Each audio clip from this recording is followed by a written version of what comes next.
another one. All right, well, good morning and happy Wednesday, everybody. So excited to be on here. It's midweek for the work week, but only day 2, obviously, of our week.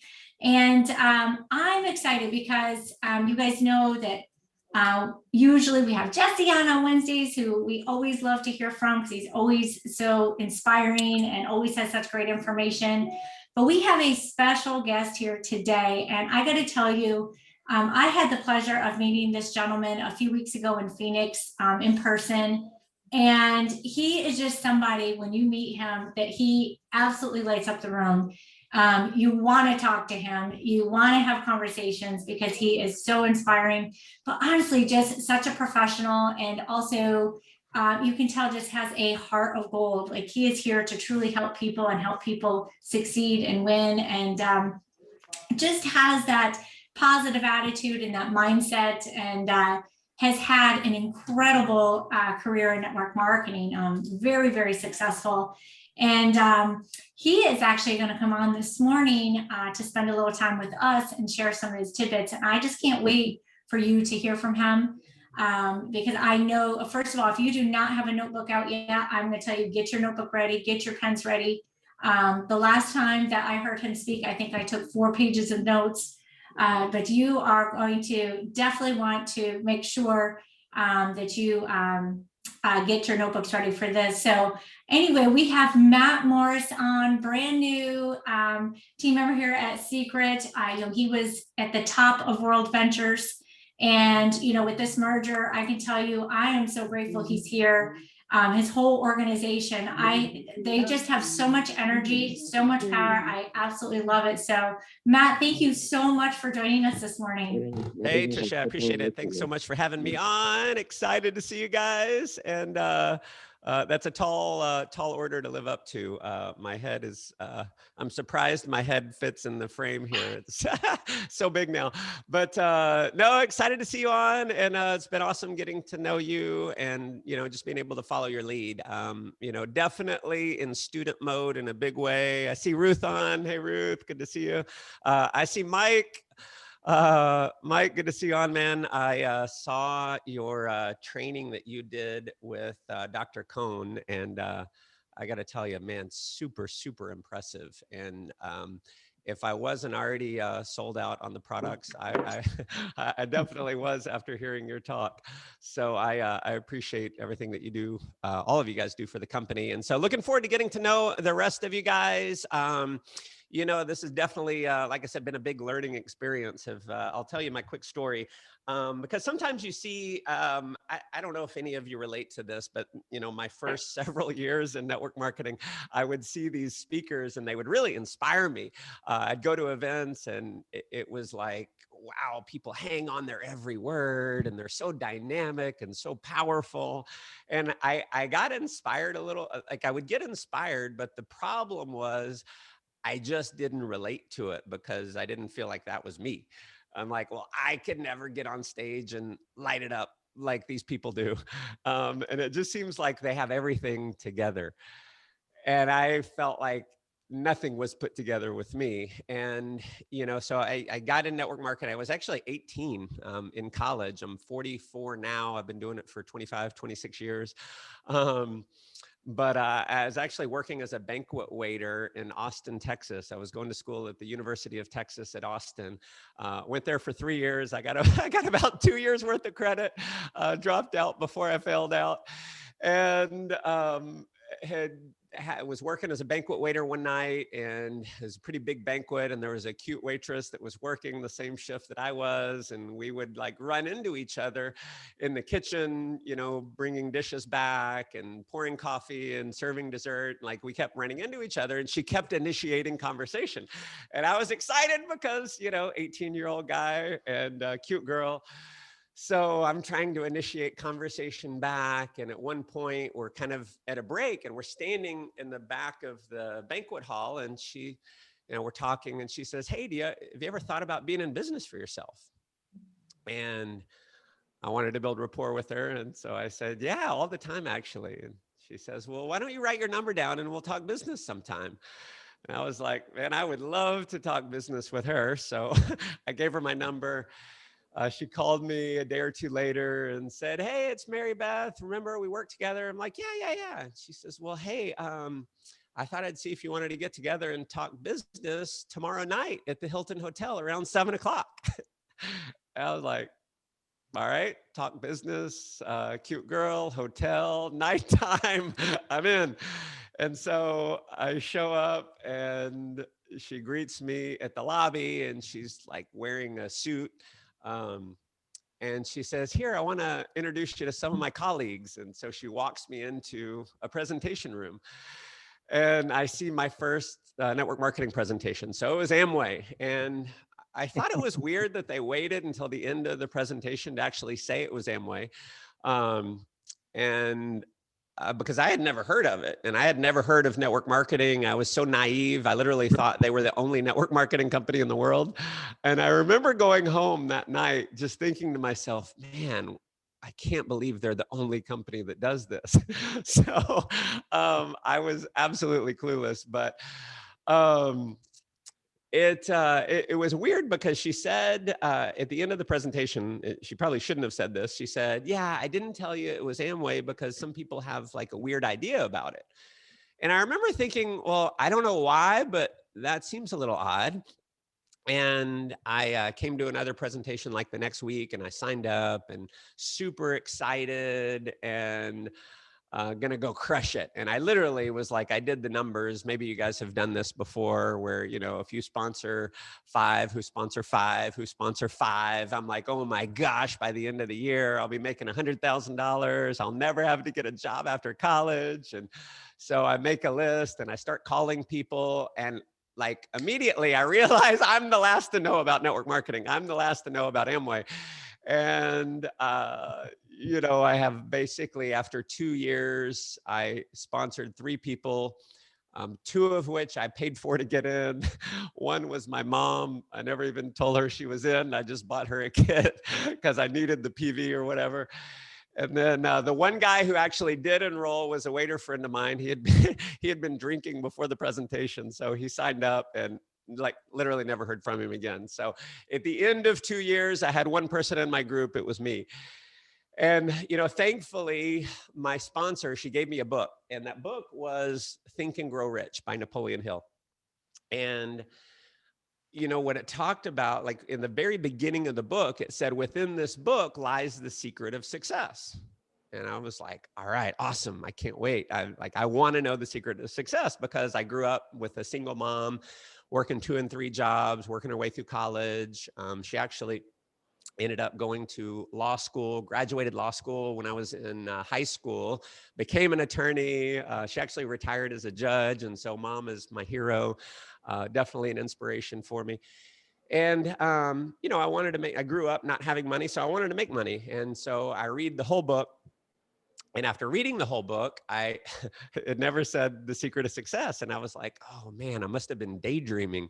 They must have said it. And I was like, you know, you ever read a whole page of a book and you don't understand anything that you just read? Anyone relate to that by show of hands?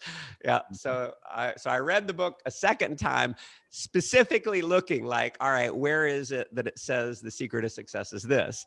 And I read the whole book a second time and it never said the secret of success. I'm like, damn, all right, maybe what he means is I've got to figure out the secret of success for myself. And so I read it a third time and highlighting like crazy, just trying to like really figure it out. And at the end of the book, here's what I came to. The secret of success is just one word, and it's determination. Because all the people he talked about in the book that had huge success all failed. They all struggled and they all went through crazy amounts of struggle, but they kept going and kept going and kept going. And eventually they won. And thank goodness she gave me that book, because if I hadn't read that book, if I hadn't gotten that one word of determination, I don't think I'd be here, because there were 1,000 times I wanted to quit. I mean, when I left that company, I joined another company, worked really hard. I'm like, all right, I'm going to double down. And when I say worked hard, I mean, not doing income producing activities, doing things like creating crazy advertising campaigns, running ads in the paper, like all this stuff that no one taught me to do. I just thought I was smarter than my upline. And so after about 9 months of being involved in this new company, I ended up having so much success. I ended up moving into a really amazing place. You might have heard of a Honda Civic. So I moved into my little red beat up Honda Civic. I had to take a job selling swimming pools in Southern Louisiana. And, I answer an ad and it was like make $5,000 a month or something like that. And so I'm like, oh, all right, well, at least that'll get me by, you know? And at the end of the 2 or 3 day training, they said, all right, the leads are in Louisiana. So I'm like, all right, wherever. I'm hungry. And I go there. Well, I have no money. I'm $30,000 in debt at 21 years old. I've, like just can't seem to make it work. And I can't afford to stay in even a cheap motel. So I literally just for 2 months during July and August, the 2 hottest months of the year, I slept out of my car. Now, if you've anyone from Louisiana? No. Oh yeah, there we go. Heather's from Louisiana. So I was mainly in the southern part. Now, in July and August, it is hot, right? It's not the best place to be homeless. I remember sleeping in my car the first night, waking up, and I parked in a Walmart parking lot. I wake up and I'm like being cooked because in the morning it's hot, right? And so that was a fascinating experience. I would bathe in gas station bathrooms that had a lock on the inside. I remember like after a couple days on the road, my car starts to smell a little bit. So I'm like, all right, I need to shower. So I'm like, well, truckers live on the road, so they shower at truck stops. So I go to a truck stop, I go up to the counter, I said, hey, can I, what do I need to do to use the showers? And he says, well, you need to fill up with 100 gallons of fuel. I said, well, my Honda Civic will take 10 gallons. He says, I'm sorry, the showers are for the truckers. And so I'm like, all right, dang. So I walk to their public restroom. And as I walk in the public restroom, it's a small little restroom and it has a lock on the inside. And so I lock the door, take off my clothes, and I literally from the sink, I splash water up. I'm using their soap it up. And there's, of course, like a big mess of water when I'm done and I leave. I'm like, all right, well, that's how I'll bathe. So every couple days, that's how I would bathe. And, we all kind of have defining moments in our life. And my defining moment at the time was this. Had an appointment. The company would actually set the appointments, and then I would drive to the appointment, and it would be, sometimes a 2-3 hour drive. And so I finish up with my appointment at like 9 or 10 p.m. I get my appointment. It's 2 hours. It's on the other side of the state. And so I drive a couple hours. I get to the little bitty town where my next appointment is. Now, there's one gas station in the town and it's closed. It's pouring down rain. And it had been like 3 days since my last gas station bath. And so I'm thinking, well, all right, I need to bathe, but I'll just, I'll do my appointment in the morning and then I'll go the next day I'll go to the next town. And so I pull into a church parking lot. I would typically park in a church parking lot because I just figured a criminal would feel guilty carjacking me in a church. So I pull in, I kick my seat back, and, normally the rain helps me sleep, but that night I can't sleep. I can't sleep. Some of you know why. Raise your hand if you know why. Because I can smell myself, because I stink. And I'm thinking, all right, if I go into this appointment tomorrow morning smelling like I do now, there's no way they're buying anything. So I look outside, it's raining. Why not? So take my clothes off, I grab my bar of soap, go out into the middle of the church parking lot, and I begin my shower. So anyone showered in the rain? Anyone? No one? Oh, there we go. Genevieve has showered in the rain. All right. Molly has showered in the rain. All right, awesome. For the rest of you, that's your homework. So if you've showered in the rain, even though it may be pouring down rain, there's no concentration of water like a shower head. So I'm in the middle of a church parking lot. The main road going through town is right there. I'm thinking, all right, if a police drives by, I'm definitely getting arrested. And like, this is going to take all night. And I look over on one side of the church, there's no gutter. And there's like gutter runoff from one of the sides that has the gutter. And so I go and I literally shower from the gutter runoff from the roof of the church. It actually worked fairly well. I get back in my car, dry off, put my clothes back on, and then I have the, come to Jesus talk with myself. Some of you have had come to Jesus talk. And so I'm taking inventory of my life. I'm like, all right, I'm 21 years old. I'm $30,000 in debt. I got no real career options. I'm lonely. I'm living out of my car. And I just showered naked in a church parking lot. Something has got to change. And, they say there's two big motivators in life, right? There's the desire for pleasure and then the avoidance of what? The avoidance of pain. And you can guess which one is bigger, right? The avoidance of pain. And it was that night where I just was like, you know what? Enough is enough. And I just made a decision. I said, Matt, do whatever it takes to invest in your future. Work as hard as you have to work in order to turn your life around. And I remember writing, I kept a journal. I still have the journal today. And that night I put a journal entry that said, whatever it takes, I will become a massive success. And there was no evidence, like you couldn't look at anything about me and say, man, this guy is going to make it. I was the guy. I don't know if you have anyone like this, but the person who comes to the meetings and they just keep showing up and keep showing up, having no success. Like they don't invite anyone to the meetings. They never have a downline there. Like that was me. And I remember people are probably thinking, man, this kid one day, hopefully he makes it. But it was really, that decision that turned things around for me. And I will tell you what I started doing was just having an obsessive, I didn't have any vehicle at the time. I wasn't even in a network marketing company at the time. And I listened to a Tony Robbins cassette. And it was called, I believe it was Unlimited Power. And my upline from my previous company had given me the cassette tape. And I had actually listened to it before, but I listened to it with a new set of ears. And when I listened to it, I was just like really hungry. Everything that I read, everything that I listened to, I'm just searching, like, what is the key that's going to unlock whatever it is that's been holding me back? And what Tony said was a couple things. One, he went from living in a 400 square foot apartment, washing his dishes in the bathtub, to making over $1 million a year. So I'm like, all right, that's the kind of transformation I want. And he said, the secret of success is modeling. If you want to have a lot of success, find someone else who's had the success, figure out what they did, do what they did, and you can have similar results. And I'm like, all right, well, I need to model someone. I'll model Tony. What can I model about him? And what he had said was he read over 700 books, anything he could get his hands on about success, how the mind works, psychology, all that. And so I started this obsessive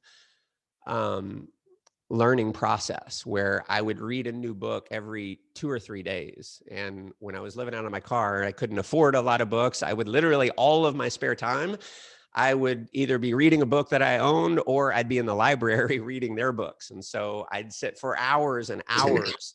When I wasn't on an appointment, I would just sit in the library and I'd read their books. And when it was closing time, I'd just mark the page, put a bookmark in the page I was at. I'd go sleep in my car. I'd come back the next morning and I'd finish the book. And, I'd love to say there was like one thing that turned it around, but I can't point to any one thing, but that is what really started a reinvention process. In my learnings, I read this article called What the Cell is Going On. And it talked about how every cell in the human body will regenerate itself every 3 to 7 years. And so you can reinvent your level of fitness based on your nutrition and your workouts and all that. And I just thought, man, if you can reinvent your body, I know I can reinvent the success in my life. I know I can reinvent my lifestyle if I'm willing to put the right things in, if I'm willing to put the right knowledge in my mind. And, what ended up happening is I went from being 21, homeless, $30,000 in debt to 3 years later, becoming the top earner in a company, building a team of 10,000 people over the next 2 years, taking a vacation every month, living what at the time was, a dream lifestyle. At 25, making $40,000 a month. At 25 years old, things changed in just a massive way. And I'll just, I say all that to say, if you're someone who's been around for a while and you're struggling, that's part of the process. There is, it's easy to look at someone on stage or look at someone who's hit, diamond or blue diamond or red diamond or crown royale or whatever it is and think, oh, wow, they're so amazing. And you kind of like what I would always do is I'd put someone on a pedestal. And when I met my mentor at 24, I think he noticed that I was really putting him on a pedestal. And I was like, wow, you're such an amazing speaker. You're so, edifying him all the time. And there's nothing wrong with that. But where it becomes a challenge is where you're putting them on a pedestal and in a way that puts you down. And what he said to me, he said, Matt, I want you to read a book. It's called The Magic of Thinking Big by David Schwartz. And I want you to pay attention to page 27. And I want you to read this and reread this and reread this. And what it says, and he had it memorized word for word. He said, it's good to learn from the leader, observe him, study him, but never worship him, because second best thinkers are invariably second best doers. And what I realized, and this is, a leadership principle that from him I've tried my best to follow over the years is, success in our profession isn't about being the most amazing leader and having so many people look up to you. It's about creating leaders, and it's about having people realize that they're as good or better than you are.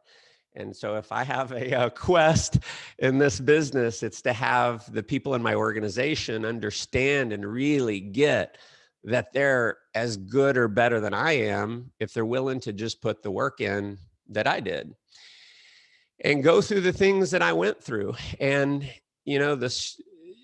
the struggle is part of the process. And what for the longest time, what I thought, my belief was that because I grew up being very shy, like I was never Mr. Popular. I had like not many dates in high school, not many dates in college. Like I was not the cool guy. And I just kept to myself. I had one good friend all the way through high school, two kind of good friends through high school. That was about it. I didn't go to the parties. Like I just did my thing. And I thought that would hold me back. And it was always in the back of my mind, like, I feel like I'm an awkward communicator. So I feel social anxiety if I'm at a party or if I'm at like even one-on-one communication, I would feel awkward. Like the person's judging me. I'm saying the wrong thing. I'm like, they think I'm awkward. Always in my head, always with the self-doubt. And I thought that was a reason why I would struggle forever. And what I finally realized, this was one of the big breakthroughs for me, was the fact that I've struggled for 5 years is a reason to succeed massively, because most people struggle. I mean, maybe there's some people in Seacret who just like came in instantly, no network marketing background, and they just rocketed to the top. That really isn't that inspiring. Like it's cool, but it's not relatable. And so I'm like, because I've struggled, what that means is that I'm going to be a really powerful leader. See, what I believe is true is that nothing really has any meaning until we give it meaning. So we associate meaning to things that happen. And the meaning that I had associated to my background was that I'm not good enough. And when I finally realized, you know what, I can make up whatever I want about my background and use that to empower me instead of hold me back, that's when things started to change. So the fact that I've struggled means I can help other people through the struggle. The fact that I'm an awkward communicator means I can help other people who are awkward communicators. The fact that I'm shy and not super outgoing like so many people we see in network marketing means that if I'll just get over myself then I can inspire all the other people who have that same thing going on. Because I've had so much self-doubt that has crippled me and so much fear that has crippled me, if I'll just get over myself, I'll inspire other people to get over themselves as well. And so here's the point. Whatever it is that you think is holding you back is actually what makes you really powerful.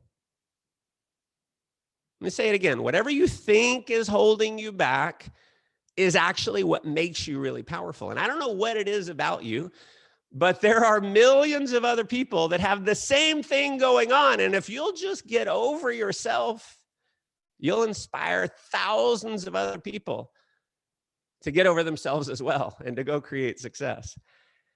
And so that was a huge breakthrough for me. The other was this, like my mentor was the kind of guy who super powerful on stage, lights it up, never met a stranger. I mean, we go out to eat at a restaurant. He's recruiting the waiter. He's recruiting the manager. He's recruiting people sitting at over their other tables, like zero fear. And I'm thinking, how, like, man, this guy's amazing. On a scale of 1 to 10, without a doubt, a 10. I mean, he gets it. Like personally, confidence, all that, he's a 10. His skill level's a 10. Me, I'm maybe a 3 or a 4. Like I've read a bunch of books and I've like been around and I get it. So I'm probably a 4. I'm like, well, how can I make as much money as him if he's a 10? And I listened to Jim Rohn, Building Your Network Marketing Business, which if you haven't listened to that, just get it and listen to it 50 times.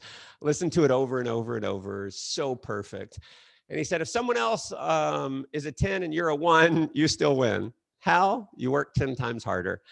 And so I just said, you know what, if that's true, and I'll just believe it is, if I'm a 4 and he's a 10, if I work 3 times harder than him, if he's going to work 30 hours a week, I'll work 90 hours a week. I'll talk to, 3, 4, 5 times more people than him. I'll do 3, 4, 5 times more presentations than him. And I can make as much money. And so that's what I finally, like what I thought was, if I go do the work, because my skill's not really good, it's not going to matter that much. So I need to work on my skill. I need to get my skill up and then I'll go work really hard. And that was the process. That was the thinking that I was stuck in for 5 years. It's why I struggled for 5 years, is because I thought I had to have all the skill to go do the work. And when I finally was like, you know what, I'm just going to go do the work. And I decided to take on this like 90-day blitz. For the next 90 days, I'm going to work full out. And I made a list of 300 people. And I said, you know what? I'm just going to attack the list. I'm going to stop prejudging. I'm going to stop like worrying about who's going to enroll, who's not going to enroll. All the people who I'm like not going to show because I don't think they'll probably do it, I'm going to show them anyway. And my whole thing is I just want people to know what I'm doing and collect a decision. That's it. I don't care if they enroll. I'm just going to go through the numbers. And what ended up happening is I sponsored 30 people in 30 days. Now, I don't know if I've ever sponsored 30 people in 30 days since. I did that when I was 24 years old, working as a waiter at Saltgrass Steakhouse, living at home with my mom. Like nothing about me was like superstar in MLM, but I went out and did the work massively. And it was amazing that people that I thought would never do it actually did. And what I realized is, wow, I'm actually better than I think I am. And that's something that I've seen true, like over all of the years, the last 20, 21 years that I've been full-time, every 5 years or so, I look back at where I was 5 years ago. And what I realize is, wow, I was way better than I thought I was. And right now, what I'll say is true about you. I don't really know you, but you're way better than you think you are.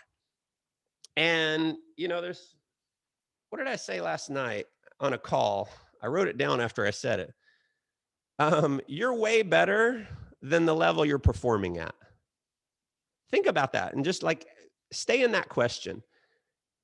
Am I better than the level I'm performing at? And I'll tell you, I know the answer. I know the answer is yes. And the only thing holding you back from going out and doing the work and advancing your team is the 6 inches between your ears. It's just a level of belief. And when I finally was like, all right, I'm just going to believe I can do this and go do the work, it actually started working. Now, I probably got more rejection than anyone else. Like if I look at our last company, in the company for 12 years, I joined 3.5 years after everyone else, and I ended up becoming the top earner. And the big question is like, all right, is it my skill level? It's not my skill level. It was that I got well over 1,000 people told me no. I personally sponsored about 400 people, and I plugged them into our trainings and plugged them into our system, and it worked. And if I look at almost everyone in my group, there's very few out of the 2 million people that we brought onto the team in 12 years, a handful, I mean, less than 5 people sponsored more than me. One was a partnership of 3 people. I mean, Sachin Govender, who's one of our big leaders out of Africa, he sponsored like 700-800. Jay Peso sponsored about 500. They're the only 2 that I actually know of. I'm sure there's like 2 or 3 others, but they're the only 2 that I know of out of 2 million people. So what happens is we always set the bar as leaders. We set the bar on our work ethic. We set the bar on personally sponsoring. We set the bar on people coming to events. And, I'm not here to, this is not like a call to action. I'm sure everyone on here is already booked for Accelerate. If you're not booked for Accelerate, it's going to cost you a ton of money. What we know is true about the event culture with Mark Assett is the people who attend events earn 10 times more money than those who don't. So you might be thinking like, oh, I don't know if I want to like push my people to go. It's $75. You're doing them the biggest service, because if they don't go, statistically, they'll make 10 times less money. We had a statistic where we had a rank that was equivalent to Royale.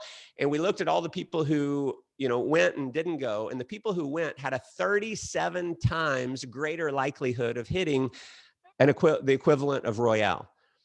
So that has been a massive secret to success over the years. It's just get people in, get them to a training, get them in, get them to a training, because as much as, like I said earlier, it's all about belief. Well, our job as leaders is to increase belief.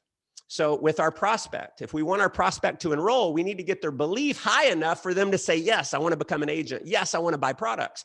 And as good as you may be, like the most powerful leader in Seacret, Jesse, amazing. Like, I mean, unreal how good he is.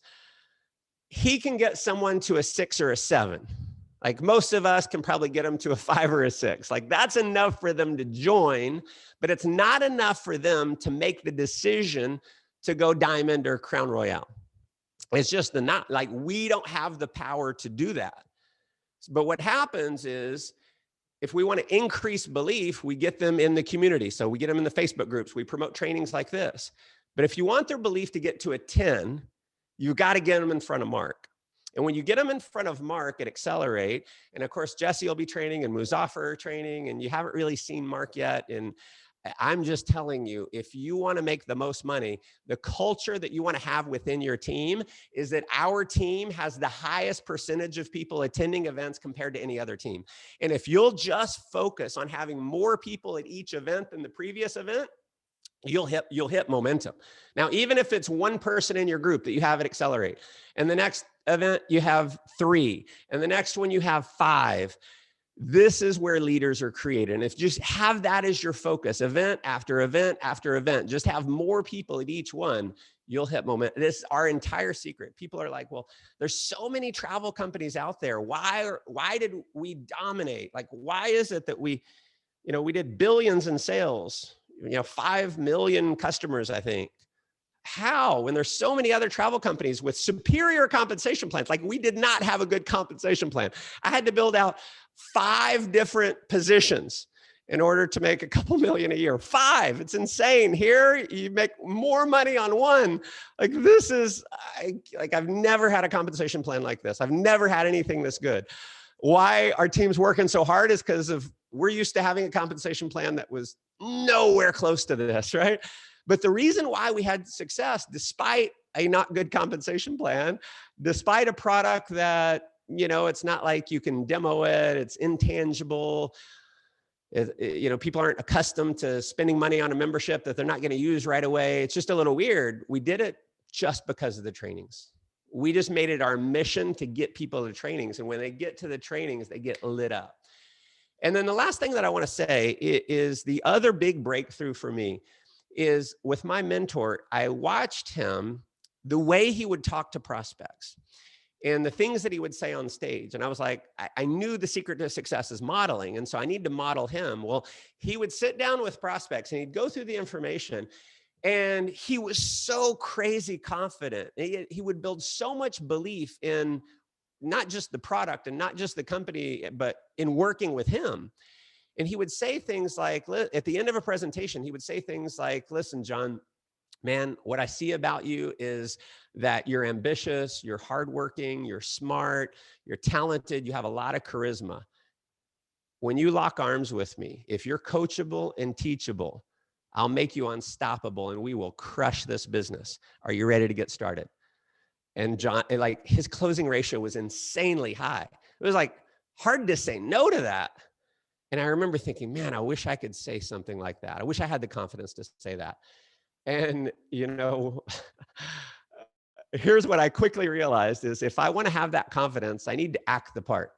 I need to say those things. Like if you want to be a powerful leader, there's no secret, like there's no blood test for leadership. Sometimes leadership is this like mysterious thing. Like, you read 10 leadership books and you get 10 different answers on what a great leader is. So here's what I've like come to and distilled it down, where leadership is really easy. Leadership is really simple. The reason why it's simple is most people are conditioned to follow. Like when we're born, our parents tell us what to do. We go to school, our teachers tell us what to do. We get a job, our bosses tell us what to do. Most people are conditioned to follow, right? They're looking for leadership. They're hungry for leadership because it's the whole process. Like it's what got them through life.